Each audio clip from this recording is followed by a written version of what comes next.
यह कहानी एक छोटे से गांव की है जहां अजीब और रहस्यमयी घटनाएं होना शुरू हुईं। गांव में पूजा और सुरेश का घर था। पूजा सीधी सादी गांव की लड़की थी और सुरेश एक मेहनती किसान। दोनों की शादी को 3 साल हो चुके थे, पर घर में अब तक कोई बच्चा नहीं हुआ था, जिसकी वजह से उनकी सास शकुंतला देवी अक्सर ताने मारती रहती थी। अरे बहू, ये क्या दिन आ गए हैं? 3 साल हो गए शादी को और अब तक मेरी गोद खाली है। लोग तो क्या क्या कह रहे हैं कि शायद ये लड़की वो तो कुछ कर नहीं सकती। माँ जी, भगवान की मर्जी है, सब सही समय पर होगा। भगवान की मर्जी? अरे भाई, वो मर्जी कब दिखेगी? मुझे तो ऐसा लगता है कि ये मर्जी कोई और ही चुरा ले गया है। पूजा चुप रहती, लेकिन अंदर ही अंदर वो इन तानों से परेशान हो चुकी थी। सुरेश भी जानता था कि उसकी मां बेवजह पूजा को परेशान करती है, लेकिन वो मां की बातों के आगे कुछ नहीं कहता। इसी बीच गांव में एक नई औरत आई, सुंदर, जवान और आकर्षक। उसका नाम था रुक्मिणी। उसकी आंखों में अजीब सी चमक थी और उसका रहन सहन बहुत ही अलग था। गांव की औरतों के मुकाबले वो कुछ ज्यादा ही खास थी। रुक्मिणी ने सुरेश को पहली बार देखा तो उसकी आंखें चमक उठीं। वो सुरेश के आसपास मंडराने लगी, कभी खेत में, कभी गांव के रास्ते में। धीरे धीरे सुरेश भी उसकी तरफ आकर्षित होने लगा और रुक्मिणी की चाल ढाल ने उसे फंसाना शुरू कर दिया। एक दिन रुक्मिणी पूजा के घर आई और बोली, बहन, मैंने सुना है कि तुम्हारे घर में कोई बच्चा नहीं है। अगर तुम चाहो तो मैं एक उपाय बता सकती हूँ। पूजा थोड़ी चौंक गई। तुम्हें कैसे पता? गांव छोटा है, बातें जल्दी फैल जाती हैं। देखो, मेरे पास एक ताबीज है, इसे पहन लो, सब ठीक हो जाएगा। पूजा को थोड़ा शक हुआ, लेकिन अपनी सास के तानों से तंग आकर उसने ताबीज पहन लिया। इसके बाद से चीजें और भी अजीब होने लगीं। सुरेश घर में पूजा से दूर रहने लगा और उसकी रातें अक्सर घर से बाहर गुजरने लगीं। शकुंतला भी अब रुक्मिणी से मिलने लगी थी। एक दिन शकुंतला ने पूजा से कहा, बहू, मुझे लगता है तुम्हें कुछ दिनों के लिए मायके जाना चाहिए। यहाँ वैसे भी तुम्हारा मन नहीं लगता।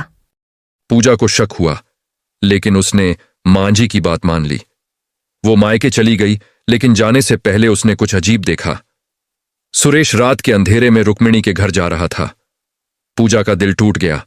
रुक्मिणी अब सुरेश के साथ ज्यादा समय बिताने लगी और धीरे धीरे उसे अपनी बातों में फंसाने लगी। एक रात जब घर के सारे लोग सो चुके थे, रुक्मिणी ने सुरेश को अपनी तरफ खींच लिया और दोनों ने सुहागरात मना ली। सुरेश अब पूरी तरह से रुक्मिणी के काबू में था। वो भूल गया था कि उसकी असली पत्नी पूजा है और रुक्मिणी को ही अपनी सब कुछ मान बैठा। शकुंतला देवी, जो हमेशा से पूजा से खफा रहती थी, अब पूरी तरह रुक्मिणी की बातों में आ गई थी। रुक्मिणी ने शकुंतला को यकीन दिला दिया कि वही इस घर की सही बहू बनने के लायक है। शकुंतला ने सुरेश से कहा, बेटा, पूजा अब इस घर के काबिल नहीं है। उसे छोड़कर रुक्मिणी से शादी कर लो। वो तुम्हारे साथ घर संभालने के लिए बिल्कुल सही है। रुक्मिणी का असली मकसद था इस घर की बहू बनकर रहना और पूरे परिवार पर राज करना। उसने सुरेश और शकुंतला दोनों को अपने जादू में फंसा लिया था। वो चाहती थी कि सुरेश जल्द से जल्द पूजा को छोड़कर उससे शादी कर ले, ताकि वो इस घर की असली मालकिन बन सके। सुरेश, जो अब रुक्मिणी के जादू में बंध चुका था, बिना किसी पछतावे के रुक्मिणी के साथ सुहागरात मनाता रहा और पूजा को भूलता चला गया। घर में शादी की तैयारियां होने लगीं और रुक्मिणी खुद को इस घर की बहू मानने लगी थी। जब पूजा मायके गई तो गांव में कई अजीब घटनाएं होने लगीं। रुक्मिणी ने अब खुलेआम सुरेश को अपने वश में कर लिया था, लेकिन गांव में एक बूढ़ी औरत, जिसका नाम कमला था, उसे रुक्मिणी पर हमेशा से शक था। कमला ने एक रात छिपकर देखा कि रुक्मिणी के घर से अजीब रोशनी आ रही थी और कुछ मंत्रों की आवाजें भी। वो औरत जानती थी कि रुक्मिणी साधारण नहीं, बल्कि एक चुड़ैल है। उसने तुरंत पूजा को खबर दी। पूजा ने मायके से लौटते ही सुरेश को सीधे पूछा, सच बताओ, तुम और रुक्मिणी के बीच क्या चल रहा है? सुरेश ने घबराकर कहा, कुछ नहीं, तुम गलत समझ रही हो। लेकिन पूजा अब हार मानने वाली नहीं थी। उसने कमला से मिली जानकारी को सुरेश के सामने रखा और कहा, अगर तुमने सच नहीं बताया तो मैं गांव वालों को सब बता दूंगी। सुरेश अब और छिपा नहीं सका। उसने रोते हुए कहा, मैं खुद नहीं जानता कि मुझे क्या हो गया था। जैसे ही मैं रुक्मिणी के पास जाता, मेरा शरीर मेरे वश में नहीं रहता था।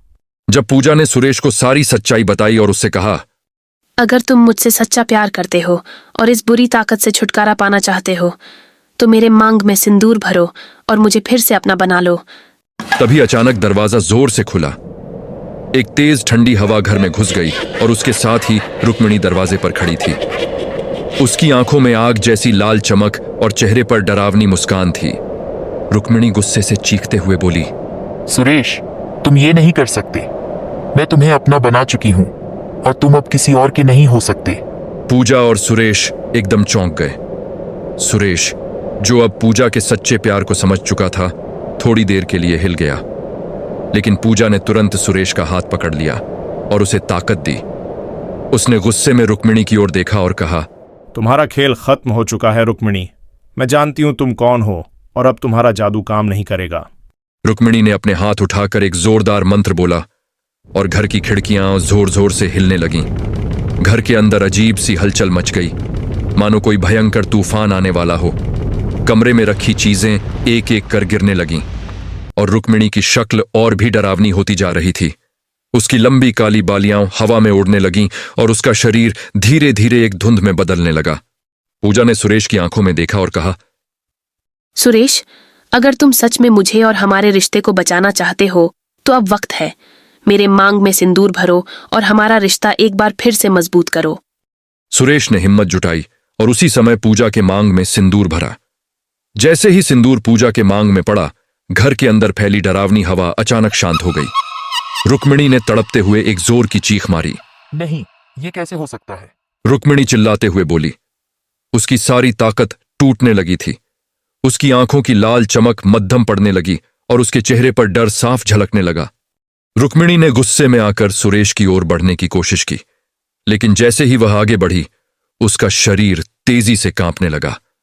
वह चीखते हुए बोली, तुम लोग मुझे हरा नहीं सकते। मैं कभी नहीं हार सकती। लेकिन उसकी आवाज अब कमजोर पड़ती जा रही थी। पूजा ने सुरेश का हाथ पकड़ा और कहा, अब हमें और डरने की जरूरत नहीं है। सच्चाई और प्यार ने जीत हासिल कर ली है। जैसे ही सुरेश ने पूजा के गले में मंगलसूत्र पहनाया, रुक्मिणी के शरीर में एक भयंकर कंपन हुआ। उसकी शक्ति पूरी तरह से टूट चुकी थी। अचानक वह तड़पने लगी और उसकी काया तेज रोशनी में बदलने लगी। रुक्मिणी ने आखिरी बार जोर की चीख मारी और देखते ही देखते वह रोशनी के साथ गायब हो गई। उसके साथ ही उसकी सारी बुरी शक्तियां भी हमेशा के लिए खत्म हो गईं। रुक्मिणी के गायब होते ही घर में शांति फैल गई। सुरेश ने पूजा को कसकर गले लगा लिया और कहा, अब सब ठीक हो गया है। मैं जानता हूं कि मैं गलती पर था, लेकिन तुमने मुझे बचा लिया। शकुंतला देवी, जो अब तक कमरे के कोने में खड़ी थीं, रोते हुए पूजा के पास आईं और बोली, बहू, मुझे माफ कर दो। मैंने तुम्हें कभी समझा ही नहीं और उस चुड़ैल के बहकावे में आ गई। आज तुमने हमारी जान बचाई है। पूजा ने अपनी सास को माफ करते हुए कहा, हाँ जी, अब सब ठीक है। हमें एक साथ मिलकर आगे बढ़ना है। परिवार की ताकत ही सबसे बड़ी होती है। कुछ ही महीनों बाद पूजा गर्भवती हो गई और परिवार में फिर से खुशियों की लहर दौड़ गई। गांव वाले भी इस नए जीवन की शुरुआत का जश्न मनाने लगे। पूजा अब न सिर्फ अपने परिवार की, बल्कि पूरे गांव की एक मिसाल बन चुकी थी। एक औरत जिसने अपने साहस और सच्चाई से बुराई को हराकर सच्चे प्यार की जीत हासिल की।